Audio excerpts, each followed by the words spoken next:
So for today's video, good morning guys. Tayo po ay magluluto ng buttered garlic seafoods. Ayan.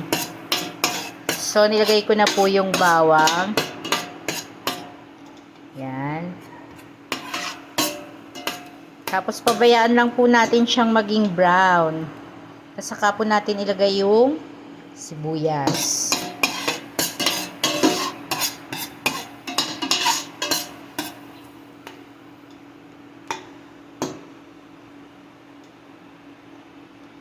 At saka guys, yung butter pala, sorry nakalimutan ko.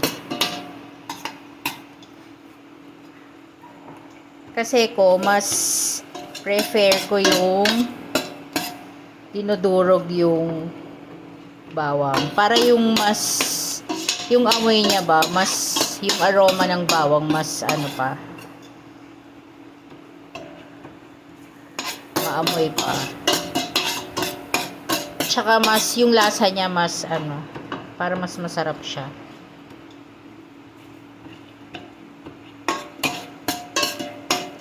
Ganito kasi yung nakasanayan ko guys.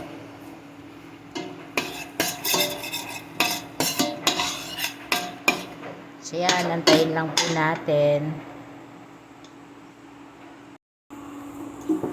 So ayun guys, dahil sa nagba-brown na yung bawang niya, nilagay na po natin yung sibuyas.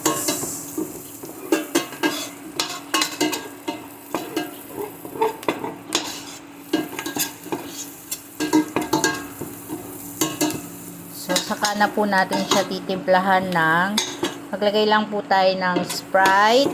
Ayan.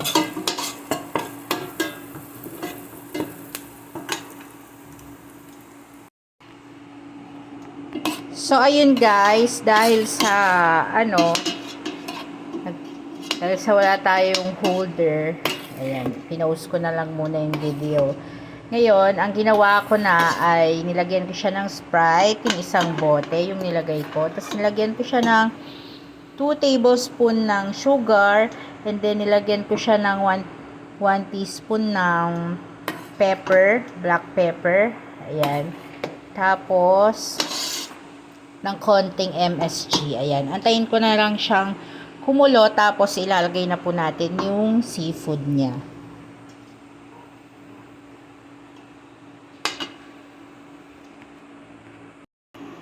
So, ayun guys, nandito na yung tahong natin, yung puset, at saka yung shrimp.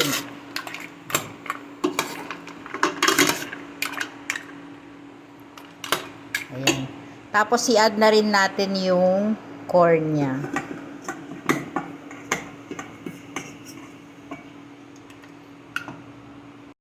So, ayun guys, nalagay na rin natin yung corn. Ayan, haluin na lang natin siya. Tapos, hayaan muna natin kumapit yung lasa niya. Tapos, after siguro mga 5 minutes, ganyan. Kasi ko tansya lang eh.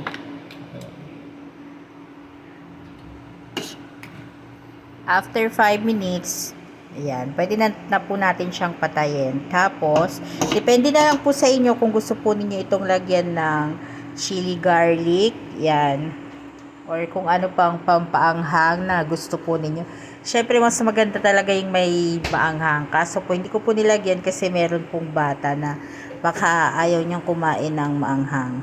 Tsaka si mama hindi siya kumakain ng maanghang. Ayan. That's it for today, guys. Cooking ala Cheche. Bye!